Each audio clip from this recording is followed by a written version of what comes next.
ఒకరు వివాహం చేసుకుంటానికి ముందు అబ్బాయి ఏం చేయాలి తెలియజేసేవారు.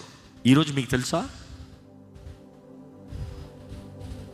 వివాహం అవుతానికి ముందు అమ్మాయి ఏం చేయాలి తెలుసా? వివాహం అవుతానికి ముందు తండ్రి పాత్ర చాలా ఉంది.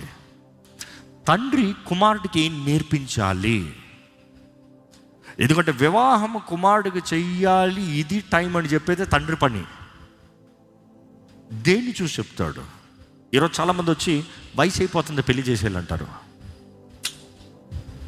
అసలు ఆ లెక్కే లేదు. అక్కడ వయసుకి పెళ్ళికి సంబంధించింది కాదు, సిద్ధపాటుకి పెళ్ళికి సంబంధించినది. సిద్ధపాటు తగినట్టుగా వివాహం ఉండాలి. కానీ ఈరోజు సిద్ధపాటు లేదు, వివాహం కావాలంటారు. విచ్చలవిడిగా బ్రతికి వివాహం కావాలంటారు. నాశనాన్ని చూస్తున్నాం.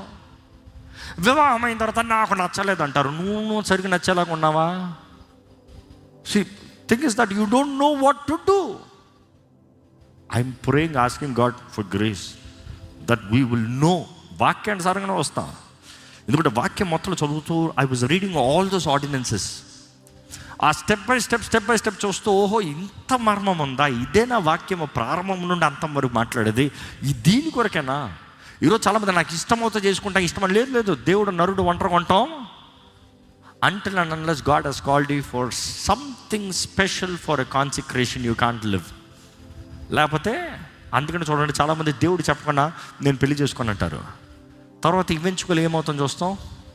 అక్రమ సంబంధాల్లో జీవిస్తాం, వ్యర్థమైన జీవితాలు కలిగి ఉంటాం, ఒంటరితనంలో చివరికి చేస్తాం. బట్ దెన్ కమింగ్ బ్యాక్, వివాహం అవుతానికి ముందు తండ్రి కుమారుడికి చెప్పవలసింది, నేర్పించవలసింది చాలా. యేసుప్రభు బోధనలు కూడా యేసుప్రభు దాని గురించి చెప్తా వచ్చారు. ఆ రోజు వారికి చాలా బాగా అర్థమైంది. అదే సమయంలో ఒక తండ్రి కుమార్తెకి చెప్పవలసింది చాలా ఉందంట. ఇక్కడ ఉన్న తండ్రులకు అడుగుతున్నాను, మీ కుమార్తెలకు వివాహం చేస్తాను ముందు చెప్పారా? అందులో కొన్ని ప్రిన్సిపల్స్ ఉంటాయి.